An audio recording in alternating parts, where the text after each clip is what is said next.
샬롬, 하나님과 동행하는 새벽기도회 달라스 임마누엘 교회 권성철 목사입니다. 오늘도 하나님과 동행하며 풍성함을 누리시는 저와 여러분이 되시길 주님의 이름으로 축복합니다. 오늘 말씀은 시편 119편 17절에서 24절까지의 말씀입니다. 주의 종을 후대하여 살게 하소서. 그리하시면 주의 말씀을 지키리이다. 내 눈을 열어서 주의 율법에서 놀라운 것을 보게 하소서. 나는 땅에서 나그네가 되었사오니 주의 계명들을 내게 숨기지 마소서. 주의 규례들을 항상 사모함으로 내 마음이 상하나이다. 교만하여 저주를 받으며 주의 계명들에서 떠나는 자들을 주께서 꾸짖으시나이다. 내가 주의 교훈들을 지켰사오니 비방과 멸시를 내게서 떠나게 하소서. 고관들도 앉아서 나를 비방하였사오나 주의 종은 주의 율례들을 작은 소리로 읊조렸나이다.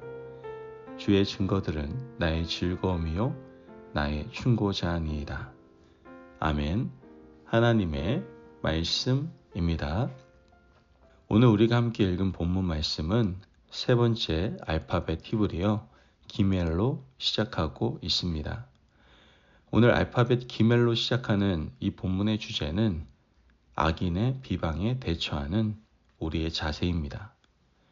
시편 119편은 하나님 율법의 완전성과 율법을 중심으로 살아가는 사람들의 풍성한 인생을 노래하고 있는 것뿐만 아니라 악인의 비방에 대처하는 우리의 자세도 역시 그 말씀 안에 해답이 있음을 알게 됩니다. 악인의 비방은 특별한 일이 사실 아닙니다. 우리도 매일같이 근거 없는 소문에 휩싸여 살아가고 있기 때문이죠. 사람들은 사회적 관계를 맺고 살기 때문에 내가 행하지 않은 일과 의도하지 않은 말이나 행동에 대해서 구설수에 시달리면서 살아가게 됩니다. 특히 인기를 먹고 사는 연예인들은 말할 필요도 없겠죠. 그런데 이런 근거 없는 소문을 해명하고 설명하기란 참 어렵습니다. 시간이 지나면 사라지겠지, 시간이 지나면 자취를 감추겠지 생각하지만 시간이 지날수록 소문이 눈덩이같이 불어나서 나중에는 감당하기 어려운 상태까지 가는 경험도 우리는 분명히 할 겁니다. 우리는 근거 없는 소문의 피해자이기도 하고 또한 동시에 가해자이기도 할 겁니다. 한번 생각해 보십시오. 우리도 이런 소문을 만들어내는 일에 동참한 적이 많지 않습니까? 근거 없는 말들, 사실에 뿌리를 두고 있지 않은 말들을 지어낸 적이 많다는 것이죠. 그래서 우리도 이런 말을 하는 사람이 되기도 하고 근거 없는 소문에 의해 피해자가 되기도 하는 인생을 살아가고 있습니다.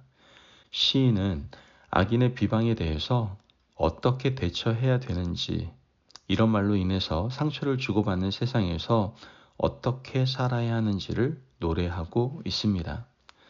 오늘 본문 19절 말씀을 보면 나는 땅에서 나그네가 되었사오니 주의 계명들을 내게 숨기지 마소서. 시인이 자신의 정체성을 뭐라고 말합니까? 나그네라고 말합니다. 이유에 대해서는 구체적으로 설명하고 있지는 않죠.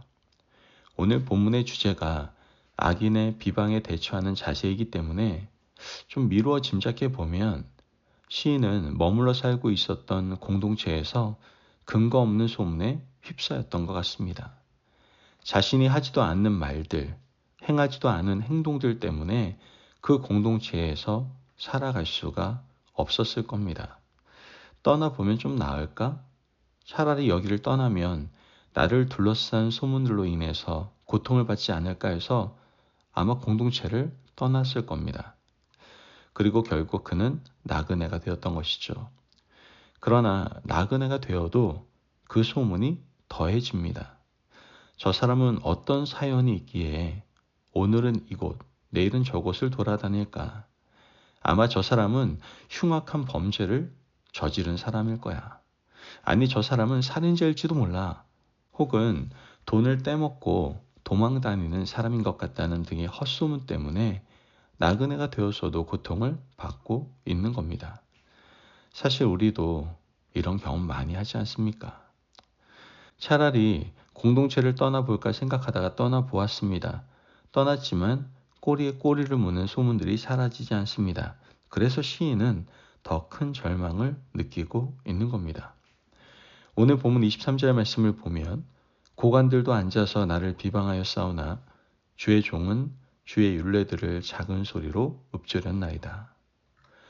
고관들까지 시인을 비방하고 있습니다. 나그네가 되기까지 고통받고 있는 사람을 고관들도 비난하고 있다는 말입니다. 여기서 말하는 고관들은 결정권을 가지고 있는 사람을 말합니다. 즉 재판하는 사람들인 것이죠. 그들도 소문에 의해서 재판을 하고 있다는 겁니다. 이쯤 되면 삶의 의지가 완전히 꺾이지 않겠습니까? 아니, 나는 전혀 의도하지 않았는데 소문 때문에 불의한 판단을 받아야 한다면 어떻게 살 수 있겠습니까? 나그네가 되어도 살 수 없는 이 사람의 고통은 말할 수 없는 고통인 겁니다. 그러나 시인은 고통에서 헤어나올 방법을 찾았습니다. 23절 하반절 말씀을 보면 주의 종은 주의 율례들을 작은 소리로 읊조렸나이다. 여기서 작은 소리라는 말이 중요합니다. 일이 이쯤 되면 사람들은 어떻게 할까요? 큰 소리를 내게 되어 있습니다. 근거 없는 소문을 내는 사람들을 찾아가서 따집니다. 고함칩니다. 소리를 지릅니다. 아니 내가 무엇을 했다고 나에게 이런 식으로 안갚음을 하느냐? 어디서 이런 헛소문을 듣고 소문을 퍼뜨리냐? 아마 큰 소리를 치면서 멱살을 잡고 주먹다짐을 할 겁니다. 하지만 시인은 작은 소리를 내었습니다. 큰 소리를 내지 않았다는 것이죠. 두 번째로 시인은 주의 율례들을 작은 소리로 읊조렸습니다. 이 말은 하나님의 말씀을 입에 두었다라는 말씀인 것이죠. 이런 상황에서 하나님의 말씀을 입에 두기는 정말 어렵습니다. 보통 사람들은 입에 무엇을 담을까요? 아마 욕에 욕을 담을 겁니다. 오히려 더 큰 소리로 사람들을 비방할 거예요. 상대방을 향하여 근거 없는 소문을 낼 겁니다. 하지만 큰 소리를 지르고 욕을 한다고 해서 절대로 해결되지 않습니다. 우리는 큰 소리를 내고 욕을 하면 속이 시원해질 것이라고 생각합니다. 그러나 큰 소리는 우리를 더 악하게 만들 겁니다. 더 큰 소리와 더 많은 비방을 해야 할 것이고 나중에는 큰 소리와 비방이 상대방을 해하는 실제적인 행동으로 옮겨갈 수도 있다는 것이죠. 그래서 시인은 큰 소리를 내지 않고 작은 소리로 주의 율례들을 읊조렸습니다. 이러한 악순환의 쳇바퀴를 벗어나고 사람들의 비방에서 벗어나게 할 수 있는 것은 하나님의 말씀을 입에 두고 읊조리는 것이었다라는 것이죠. 시인은 말씀에서 살 길을 찾았습니다. 여러분 한번 다윗을 보십시오. 근거 없는 비방으로 사울이 자신을 죽이려고 할 때 다윗은 광야로 도주했습니다. 시편은 150편의 시 중에 73편이 다윗이 지은 시입니다. 그 중에 상당수가 광야에서 사울을 피할 때 지은 시다라는 것이죠. 작은 소리로 주의 율례들을 읊조렸을 때 다윗은 생명을 부지할 수 있었고 자신의 영혼이 깨어남을 다윗은 느낄 수가 있었던 겁니다. 부디 오늘 우리가 악인의 비방 가운데 있다면 거기서 벗어날 수 있는 유일한 길은 말씀을 읊조리는 것임을 기억하시기 바랍니다. 큰 소리도 아니고 대항에서 싸우는 욕짓거리도 아니고 주먹다짐도 아닙니다. 오직 작은 목소리로 주의 율례들을 읊조리시기를 바랍니다. 그러므로 하나님의 말씀을 입에 두고 마음에 담고 그 말씀으로 살 길을 찾아가는 지혜로운 하나님의 백성 저와 여러분이 되시길 주님의 이름으로 축복합니다. 아멘. 기도하겠습니다. 사랑이 많으신 하나님 감사합니다. 오늘 우리에게 귀한 말씀에 은혜 허락하심을 감사합니다.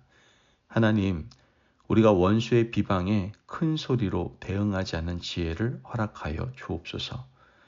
악한 자들과 맞대응하지 않고 오직 말씀을 내 마음에서 읊조리며 묵상하며 살아갈 수 있는 하나님의 자녀 되게 하여 주옵소서. 감사하며 예수님의 이름으로 기도합니다. 아멘. 오늘도 하나님과 동행하며 풍성함을 누리시는 저와 여러분이 되시길 주님의 이름으로 축복합니다. 여러분, 악한 자들이 다가올 때 절대로 악으로 대응하지 마시고 오직 작은 소리로 말씀을 묵상하고 읊조리는 삶을 살아감으로 말씀의 능력 가운데 승리하시기를 바랍니다. 말씀 안에서 승리하십시오.